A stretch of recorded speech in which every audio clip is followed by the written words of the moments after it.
ಈಗ ಮಾತಾಡೋಕ್ಕೆ ಸಮಯ ಇಲ್ಲ. 3 ಗಂಟೆಗೆ ಅಪ್ಪಾಜಿಯವರು ಹೋಗಬೇಕು. ಮೂರ್ತಿ ಉದ್ಘಾಟನೆ ಮಾಡೋಂಥದ್ದು ಒಂದು ಪ್ರಮುಖವಾದಂಥ ಒಂದು ಘಟ್ಟ ಅಂತ ನಾನು ಹೇಳ್ತೀನಿ. ನಾವು ಅವರು ಬೆಳಗ್ಗೆ ನೇರವಾಗಿ ಅಲ್ಲಿಗೆ ಹೋಗಿ ಮೂರ್ತಿ ಉದ್ಘಾಟನೆ ಮಾಡಬೇಕು ಅನ್ನೋಂಥ ಒಂದು ಸದಾ ಸಿಟ್ಕೊಂಡಿದ್ರು. ಆದರೆ ನಮ್ಗೆ ತಾವೆಲ್ಲರೂ ಕಾಯ್ತಾಯಿದ್ರಿ.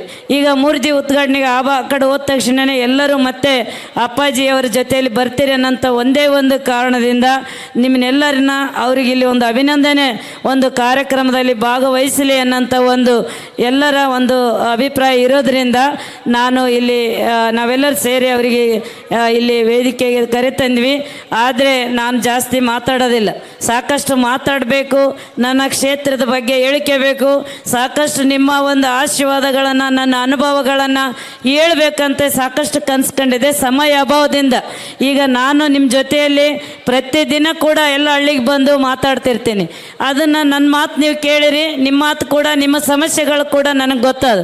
ನಾನು ಇದೇ ಕ್ಷೇತ್ರದಕ್ಕೆ ಆಗಿರೋದ್ರಿಂದ ಪ್ರತಿಯೊಂದು ಮನೆ, ಪ್ರತಿಯೊಂದು ವಸ್ತಿಲಿ ಬಾಗಿಲಿಗೆ ಬಂದು ನಿಮ್ಮ ಒಂದು ಮತ ಕೇಳಿ ನಿಮ್ಮ ಆಶೀರ್ವಾದನ ಪಡ್ಕೊಂಡು ನಿಮ್ಮೆಲ್ಲರ ಆಶೀರ್ವಾದದಿಂದ ನಾನೊಬ್ಬ ಶಾಸಕಳಾಗಿನಿ.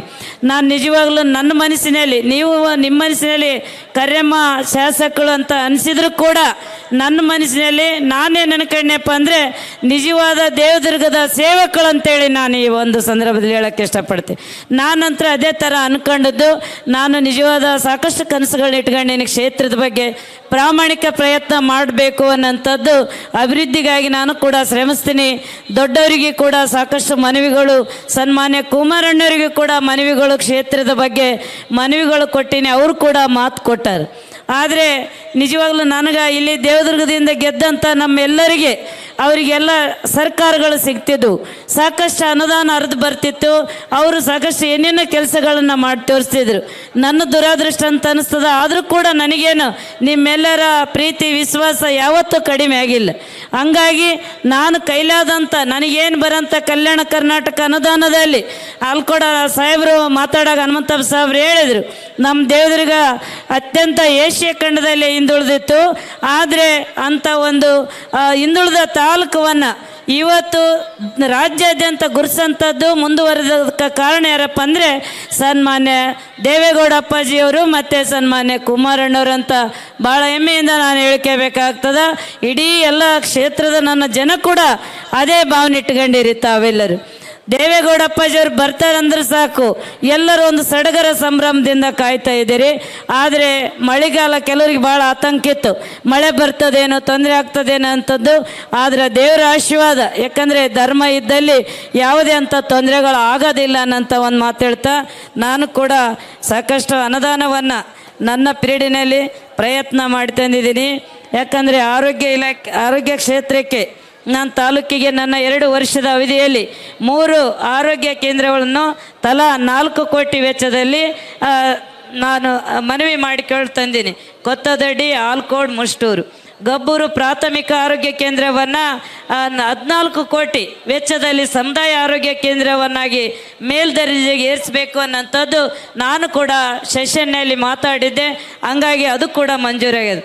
ಅರಕೇರ ಮತ್ತು ಜಾಲಹಳ್ಳಿ ಸಮುದಾಯ ಆರೋಗ್ಯ ಕೇಂದ್ರಗಳು 35 ಹಾಸಿಗೆಯಿಂದ 50 ಹಾಸಿಗೆಗಳಿಗೆ ಸಮುದಾಯಗಳ ಆರೋಗ್ಯ ಕೇಂದ್ರಗಳನ್ನಾಗಿ ಒಟ್ಟು ರೂಪಾಯಿ 13 ಕೋಟಿ ವೆಚ್ಚದಲ್ಲಿ ಒಂದು ಮೇಲ್ದರ್ಜೆಗೆ ಏರಿಸಬೇಕಂತ ಮಾತಾಡಿದ್ವಿ. ಅದು ಕೂಡ ಆಗ್ಯದ. ಹೆರಿಗೆ ಸಮಯದಲ್ಲಿ ಬಾಣಿತಿಯರವರು ಕಣ್ಣಿನಿಂದ ನೋಡಿದ ನಾನು ಅಧಿವೇಶನದಲ್ಲಿ ನಮ್ಮ ಒಂದು ತಾಯಿ ಮತ್ತು ಮಕ್ಕಳ ಆಸ್ಪತ್ರೆ ಬೇಕು ಅಂತ ಕೇಳಿದ್ದೆ. ಅದು ಕೂಡ ಮಂಜೂರಾಗ್ಯದ. ನಗರದ ಜನರ ಉತ್ತಮ ಚಿಕಿತ್ಸೆಗಾಗಿ ಗೌರಂಪೇಟೆಯಲ್ಲಿ ಕೂಡ ಒಂದು ನಮ್ಮ ಕ್ಲಿನಿಕ್ ಆರಂಭ ಅನ್ನೋಂಥದ್ದು ಮಾಡಿವಿ. ಕ್ರೀಡಾ ಜಗತ್ತಿಗೆ ಕೂಡ ಸಾಕಷ್ಟು ನಾನು ಅನುದಾನವನ್ನು ಕೊಟ್ಟೀನಿ. ಜಾಲಹಳ್ಳಿ ಭಾಗದಲ್ಲಿ ವಿದ್ಯಾರ್ಥಿಗಳಿಗೆ ಕ್ರೀಡೋತ್ಸವ ಗುರುತಿಸಿ ನಾನು ಆ ಭಾಗದ ಮಕ್ಕಳಿಗೆ ಕ್ರೀಡಾ ಉತ್ತೇಜನಕ್ಕಾಗಿ ರೂಪಾಯಿ 50 ಲಕ್ಷ ಒಳಾಂಗಣ ಬ್ಯಾಡ್ಮಿಂಟನ್ ಕೋರ್ಟ್ ಕೂಡ ನಿರ್ಮಾಣ ಮಾಡೀನಿ. ತಾಲೂಕು ವಿದ್ಯಾರ್ಥಿನಿಯರಿಗೆ ಅನುಕೂಲವಾಗುವಂತೆ ನಗರದಲ್ಲಿ ಸುಸಜ್ಜಿತ ಕ್ರೀಡಾಂಗಣ ಮೂಲಭೂತ ಸೌಕರ್ಯಗಳು ಕಲ್ಪಿಸಲು ರೂಪಾಯಿ 3 ಕೋಟಿ ಅನುದಾನವನ್ನು ನೀಡಿದ್ದೇನೆ. ತಾಲೂಕಿನ ಮಕ್ಕಳ ಕ್ರೀಡಾಸಕ್ತಿ ಬೆಳೆಯಲು ತಾಲೂಕಿನ 5 ಶಾಲೆಗಳಿಗೆ 3 ಕೋಟಿ ವೆಚ್ಚದಲ್ಲಿ ಕ್ರೀಡಾ ಸಾಮಗ್ರಿಗಳನ್ನು ನಾನು ಒದಗಿಸಿದ್ದೇನೆ. ತಾಲೂಕು ಮಕ್ಕಳ ರಾಜ್ಯ ಮಟ್ಟಕ್ಕೆ ರಾಷ್ಟ್ರ ಮಟ್ಟಕ್ಕೆ ಆಯ್ಕೆಯಾದಂಥ ವೈಯಕ್ತಿಕವಾಗಿ ಸಮವಸ್ತ್ರ ಹಾಗೂ ಆರ್ಥಿಕ ಸಹಾಯಧನ ಮಾಡಿರ್ತೇನೆ. ತಾಲೂಕಿನ ಯಾವುದೇ ಗ್ರಾಮಗಳಲ್ಲಿ ಕ್ರೀಡಾಕೂಟ ಏರ್ಪಡಿಸಿದಾಗ ಸಂಪೂರ್ಣ ಊಟ ಮತ್ತು ವ್ಯವಸ್ಥೆ ನನ್ನ ಕೈಲಾದ ಸಹಾಯ ಸಹಕಾರ ಕೂಡ ಮಾಡುತ್ತೇನೆ.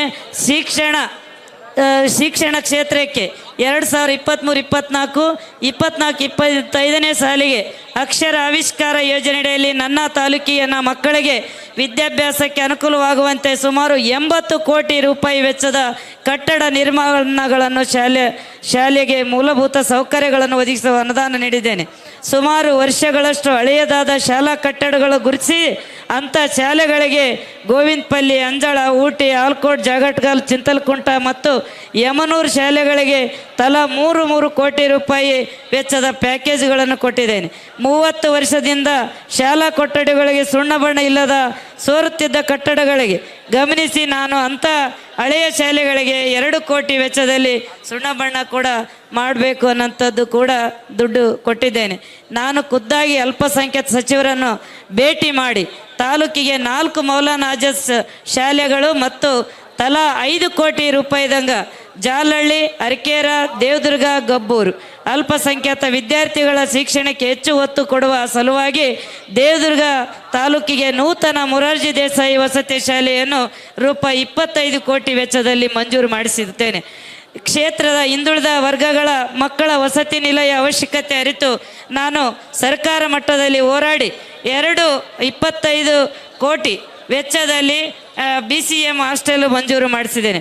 ತಾಲೂಕು ಎಲ್ಲ ಮೊರಾರ್ಜಿ ದೇಸಾಯಿ ಶಾಲೆಗಳ ವಸತಿ ಶಾಲೆಗಳ ಆವರಣಕ್ಕೆ ರೂಪಾಯಿ 3 ಕೋಟಿ ವೆಚ್ಚದ ಐಮಾಸ್ಕ್ ದೀಪಗಳನ್ನು ಅಳವಡಿಸಿದ್ದೇನೆ. ತಾಲೂಕಿನಾದ್ಯಂತ 100 ಹಳ್ಳಿಗಳಿಗೆ ಮತ್ತು 5 ಕೋಟಿ ರೂಪಾಯಿ ವೆಚ್ಚದಲ್ಲಿ ಐಮಾಸ್ಕ್ ದೀಪಗಳನ್ನು ಅಳವಡಿಸಿದ್ದೇನೆ. ತಾಲೂಕಿನ ಅತಿ ಹೆಚ್ಚು ಜನರು ಸೇರಿ ಧಾರ್ಮಿಕ ಕಾರ್ಯಗಳನ್ನು ಮಾಡೋಂಥ ಕಡೆ ಕೋಟ್ಯಾಂತರ ರೂಪಾಯಿಗಳನ್ನು ಸಮುದಾಯ ಭವನ ನಾನು ನಿರ್ಮಾಣ ಮಾಡಿದ್ದೇನೆ. ವಿದ್ಯುತ್ತಿಗೆ ಈಗಾಗಲೇ ಆಲ್ಕೋಟ್ ಸಾಹೇಬ್ರು ಹೇಳಿದರು, ಅವರ ಅವಧಿಯಲ್ಲಿ ಸಬ್ಸ್ಟೇಷನ್ಗಳು ಮಾಡಿ ಇವತ್ತು ಭಾಳ ಅನುಕೂಲ ಆಗಿತ್ತು. ಆದರೆ ತಾಲೂಕಿನ ರೈತರ ವ್ಯವಸ್ಥೆ ವಿದ್ಯುತ್ ಸಮಸ್ಯೆ ಆಗಿರೋದ್ರಿಂದ ಸಚಿವರಲ್ಲಿ ಮನವಿ ಮಾಡಿ ನನ್ನ ಮತಕ್ಷೇತ್ರಕ್ಕೆ ಹಲವು ವಿದ್ಯುತ್ ಕೇಂದ್ರಗಳನ್ನು 100 ಕೋಟಿ ವೆಚ್ಚದಲ್ಲಿ ಮಂಜೂರು ಮಾಡಿಸಿದ್ದೇನೆ. ಮಸರಕಲ್ ಗ್ರಾಮ 21 ಕೋಟಿ ವೆಚ್ಚದಲ್ಲಿ 110 KV ಸಬ್ಸ್ಟೇಷನ್ ಆಗಿದೆ.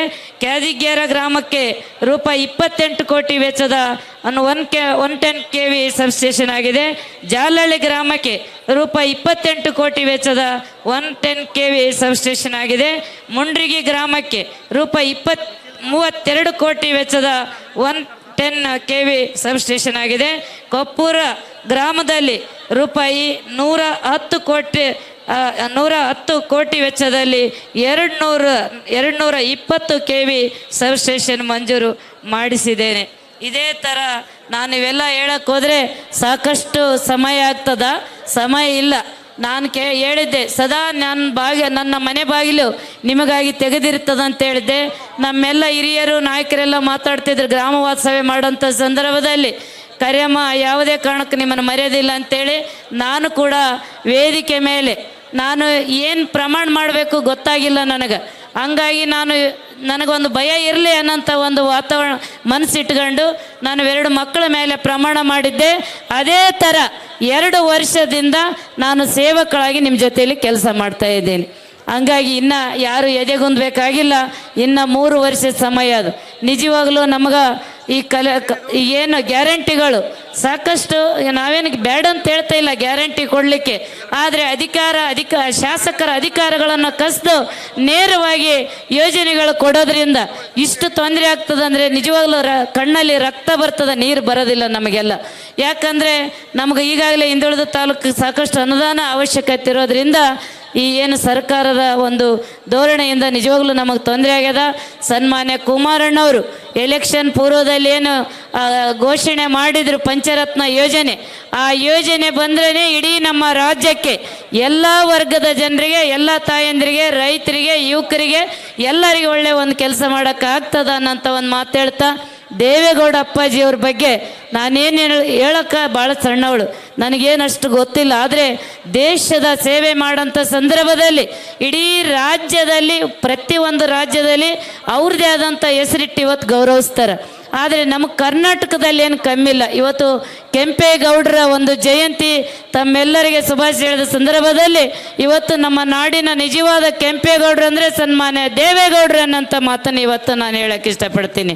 ಇವತ್ತು ನಾನು ಏನು ಹೇಳ್ತೀನಿ ಅಂದರೆ ಯಾವ ರೀತಿ ಪೂಜೆ ಮಾಡಬೇಕು ಅನ್ನೋಂಥದ್ದು ನಾವು ಅರ್ಥ ಆಗ್ತಾ ಇಲ್ಲ ಅವರಿಗೆ. ಹಂಗಾಗಿ ಅವರಿಗೆ ನಮ್ಮ ಒಗ್ಗಟ್ಟು ಮತ್ತು ಅವ್ರ ಮೇಲೆ ಇಟ್ಟಂಥ ವಿಶ್ವಾಸ, ಪಕ್ಷ ನಿಷ್ಠೆ ಎಲ್ಲ ನಾವು ಜಾತ್ಯತೀತ ಮನೋಭಾವ ಹೊಂದಿ ನಾವೆಲ್ಲರೂ ಅವರ ಜೊತೆಯಲ್ಲಿ ಸದಾ ನನ್ನ ಕೊನೆ ಉಸಿರು ಇರೋವರೆಗೂ ಕೂಡ ದೇವೇಗೌಡರ ಅಪ್ಪಾಜಿಯವ್ರ ಜೊತೆಯಲ್ಲಿ ಇರ್ತೀನಿ ಅನ್ನೋಂಥ ಮಾತನ್ನು ಇವತ್ತು ತಮ್ಮ ಮುಂದೆ ಹೇಳೋಕ್ಕೆ ಇಷ್ಟಪಡ್ತೀನಿ. ನಾನು ನಿಮ್ಮ ಮನೆ ಮಗಳು, ಏನಾದರೂ ನಿಮಗೇನಾದರೂ ವ್ಯತ್ಯಾಸ ಆದರೆ ನನಗೂ ಕೂಡ ನೋವಾಗ್ತದ. ಆ ಥರ ಏನಿದ್ರೆ ದಯಮಾಡಿ ನನಗೆ ತಿಳಿಸ್ರಿ. ಜಾಸ್ತಿ ನಾನು ಮಾತಾಡೋಕ್ಕೆ ಹೋದಲ್ಲ, ಇನ್ನೂ ಸಾಕಷ್ಟು ನಮ್ಮಿಬ್ಬರು ಮಹನೀಯರು ಮಾತಾಡ್ತಾರೆ. ತಾವೆಲ್ಲರೂ ಬೆಳಗ್ಗೆಲಿಂದ ಬಂದಿರಿ. ಮನೆಗೆ ಹೋಗೋಂಥ ಸಂದರ್ಭದಲ್ಲಿ ಯುವಕರು ಕೂಡ ಬೈಕ್ ರ್ಯಾಲಿ ಮಾಡಿ ನಮ್ಮ ನಿಖಿಲ್ ಕುಮಾರಸ್ವಾಮಿ ಅವರಿಗೆ ದೊಡ್ಡ ಪ್ರಮಾಣದ ಗೌರವಿಸಿರಿ.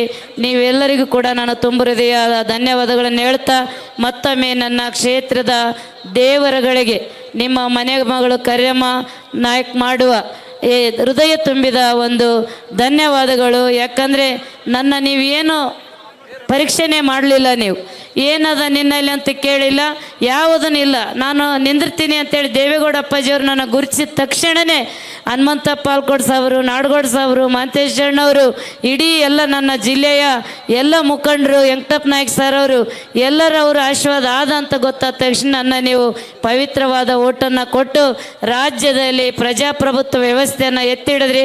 ನಿಮಗೆ ಕೋಟಿ ಕೋಟಿ ನಮಸ್ಕಾರಗಳು. ನಿಮ್ಮ ಜೊತೆಯಲ್ಲಿ ನಾನು ಸದಾ ಇರ್ತೀನಿ. ನನಗೆ ಮಾತಾಡಲಿಕ್ಕೆ ಅವಕಾಶ ಕೊಟ್ಟಂಥ ಎಲ್ಲ ವೇದಿಕೆಗೆ ತಮಗೆ ವಂದಿಸಿ ನಾನು ಎರಡು ಮಾತುಗಳನ್ನು ಮುಗಿಸ್ತೀನಿ. ನಮಸ್ಕಾರ. ಸ್ವಾದಿಷ್ಟತೆಯ ಸ್ವಾದ, ತಾಜಾತನದ ಆಹ್ಲಾದ, ಉತ್ತಮ ಆರೋಗ್ಯ ಮತ್ತು ಹೆಚ್ಚಿನ ರೋಗ ನಿರೋಧಕ ಶಕ್ತಿಯ ವೃದ್ಧಿಗೆ ಈಗ ನಿಮಗೆ ಸಿಗುತ್ತಿದೆ ಉತ್ತಮ ಗುಣಮಟ್ಟದ ಪೌಷ್ಟಿಕಾಂಶ Shri Vaidik millet health mix. ಇದು ಸಿರಿಧಾನ್ಯಗಳ ಸಂಪತ್ತು.